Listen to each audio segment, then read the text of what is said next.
말씀대로 365 5월 18일 화요일입니다. 오늘 저희가 함께 나눌 말씀은 역대하 23장에서 25장입니다. 역대하 23장에서는 다윗의 자손이 아닌 아합의 딸인 아달랴가 유다의 여왕이 되어서 6년간 통치를 하게 됩니다. 그러자 제사장 여호야다는 더 이상 참지 못하고 백부장들과 함께 아달랴를 죽이게 됩니다. 아달랴가 죽은 후에 여호야다는 바알의 산당과 바알의 제단과 형상을 부수고 바알의 제사장인 mat단을 죽인 후에 여호와의 성전에서의 제사를 회복하게 됩니다. 24장에서는 이제 요아스가 7살이라는 어린 나이에 왕위에 오르게 됩니다. 요아스는 제사장 여호야다가 있는 동안에는 여호와 보시기에 정직하게 행하였습니다. 요아스는 성전 보수를 계획하였으나 성전세를 제사장들이 거둘 것인가 하는 논의가 계속되면서 늦어지게 되었습니다. 또 아달랴의 아들들이 하나님의 전을 파괴하고 여호와의 전에 있는 성물들까지도 바알을 위해서 사용했기 때문에 성전 보수는 쉽게 이루어지지 않았습니다. 그러나 성전세를 넣는 궤를 여호와의 전 밖에 두게 한 후에는 성전세가 잘 걷어지게 돼서 하나님의 전을 이전 모양으로 되돌릴 수 있었습니다. 여호야다는 성전 보수가 다 마쳐지게 되자 여호와의 전에서 항산 번제를 드렸으며 130세의 나이에 죽음을 맞이하게 됩니다. 여호야다가 죽자 요아스는 여호와의 전을 버리고 아세라 목상과 우상을 섬기게 됩니다. 여호야다의 아들 스가랴가 요아스에게 경고했으나 오히려 여호와의 전 뜰 안에서 돌로 쳐 죽입니다. 결국 요아스는 아람 군대와의 전쟁에서 크게 부상을 당하게 되고 그는 신하들에 의해서 죽게 됩니다. 25장에서는 요아스의 아들 아마샤가 왕위에 오르게 됩니다. 아마샤에 대해서 성경에서는 이렇게 말씀하고 있습니다. 여호와께서 보시기에는 정직하게 행하였으나 온전한 마음으로 행하지는 않았다고 말씀하고 있습니다. 아마샤는 에돔과의 전쟁을 준비하면서 이스라엘 사람들을 마치 용병처럼 고용하게 됩니다. 그러나 하나님의 사람이 이스라엘 군대와 함께 가지 말고 힘써 싸우게 된다면은 하나님께서 전쟁에 이기게 하실 뿐만 아니라 이스라엘 군대를 데려오는데 100달란트의 비용이 들었는데 이보다 더 많은 것을 주실 것이라고 말합니다. 아마샤는 이스라엘 군대를 돌려보내게 되고 에돔과의 전쟁에서 크게 승리할 뿐만 아니라 많은 노량물을 갖게 됩니다. 그러나 아마샤는 전쟁에서 돌아오면서 세겜 자손들의 신들을 가져와서 자기 신으로 세우고 그것들 앞에서 경배하며 분향하게 됩니다. 이 일로 인해서 하나님께서는 한 선지자를 통하여 진노를 나타내셨으나 아마샤는 듣지 않았습니다. 이후에 아마샤 왕은 이스라엘의 왕 요아스와의 전쟁을 하게 되는데 이 일로 인해서 유다는 패배하게 되고 성전 안에 있는 금, 은과 그릇과 또 모든 왕궁의 재물들까지도 빼앗기게 됩니다. 뿐만 아니라 아마샤는 결국에는 자신들의 신하에 의해서 죽게 됩니다. 사랑하는 여러분, 유다의 요아스 왕과 그의 아들 아마샤는 거의 비슷한 모습을 갖고 있었습니다. 처음에는 하나님에 대한 열정도 갖고 있었고 하나님의 말씀에 순종하는 것처럼 보였습니다. 그러나 그들은 곧 우상 숭배에 빠지게 되고 선지자의 경고도 무시했습니다. 그 결과 가장 가까이에 있던 신하들에 의해서 죽임을 당하게 됩니다.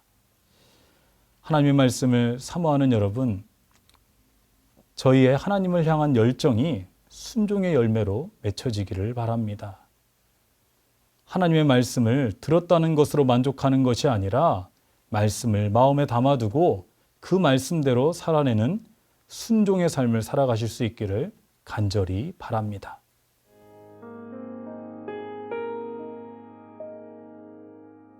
5월 18일 화요일이 되었습니다. 오늘은 역대하 24장 2절 말씀을 읽습니다. 제사장 여호야다가 세상에 사는 모든 날에 요아스가 여호와 보시기에 정직하게 행하였으며. 아멘. 요아스는 남왕국 유다의 8번째 왕이입니다. 근데 그가 왕이 된 것은 너무나도 극적이었습니다. 악한 그의 할머니인 아달랴가 손자들을 죽이고 스스로 왕이 되려고 하는 만행을 저질렀을 때 이 요아스 왕자도 죽었어야 되죠. 그는 그때 악이었습니다. 그런데 고모인 여호세바와 고모부인 여호야다를 통해서 극적으로 목숨을 건졌고 성전 안에서 은밀하게 양육되었습니다. 그가 7살이 되던 해 여호야다 제사장은 세력을 모아서 아달랴를 축출하여 죽이고 이 요아스를 왕으로 세우게 됩니다. 그리고 그가 너무 어렸기 때문에 여호야다 제사장이 그의 후견인이 되었습니다. 그리고 그에게 하나님의 말씀을 가르치고 하나님을 잘 경외하도록 훈육하였습니다.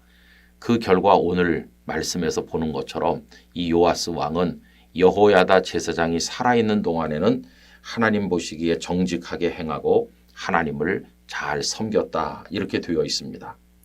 자, 그런데 문제는 여호야다가 세상을 떠난 그 이후입니다. 여호야다 장례가 끝나고 나니까 간신 같은 방백들이 와서 이 요아스 왕을 유혹했고 어리석은 왕은 그만 하나님을 떠나서 방백들의 유혹에 넘어가게 되었습니다. 그 모습이 역대하 24장 17절 18절입니다. 여호야다가 죽은 후에 유다 방백들이 와서 왕에게 절하매 왕이 그들의 말을 듣고 그의 조상들의 하나님 여호와의 전을 버리고 아세라 목상과 우상을 섬겼으므로 그 죄로 말미암아 진노가 유다와 예루살렘에 임하니라, 이렇게 되어 있습니다.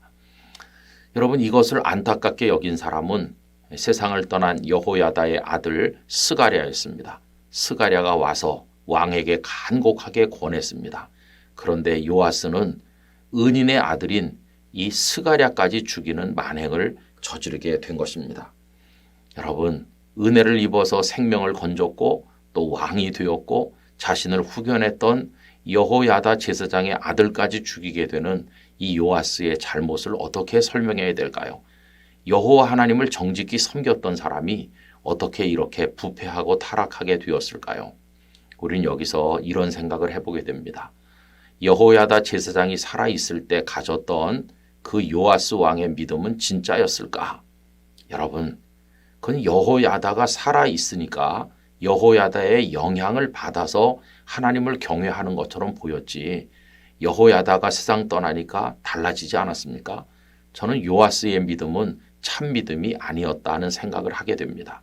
진정한 믿음을 가진 사람이라면 여호야다가 살아있든 세상을 떠났든 남들이 어떤 말을 하든지 흔들림이 없어야 되는 거 아니겠습니까?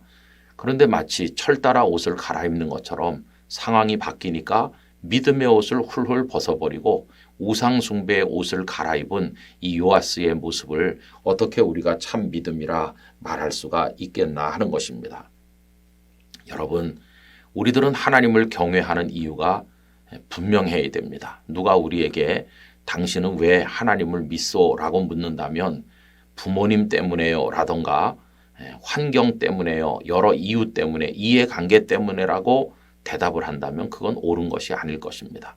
손해가 되더라도 또 누가 뭐라고 하든지 하지 않든지 이런 것에 상관없이 하나님이 우리의 아버지가 되시고 예수님께서 우리의 구주가 되시는 분명한 자기 나름대로의 확신과 이유가 있어야 될 것입니다. 여러분, 요아스는 그게 없었기 때문에 여호야다가 살아있을 때는 하나님을 믿는 것처럼 보였으나 그 이후에는 변질된 것입니다. 우리에게 하나님께서 참 믿음을 주셔서 어떤 상황, 어떤 여건, 어떤 인간관계, 어떤 이해득실 속에서도 하나님을 붙드는 진정한 믿음의 사람이 되기를 간절히 원합니다. 아버지 하나님, 요아스 왕의 안타까운 이야기를 접하면서 저희들의 믿음은 그렇게 변질되지 않기를 원합니다. 상황이나 이해관계나 이런 것들에 상관없이 하나님을 진실되게 경외하는 이유를 우리 가슴속에 가지고 확신 있고 분명한 신앙 고백으로 하나님을 경외하도록 저희 속에 참 믿음을 허락하여 주시옵소서. 예수님의 이름으로 기도 올리옵나이다. 아멘.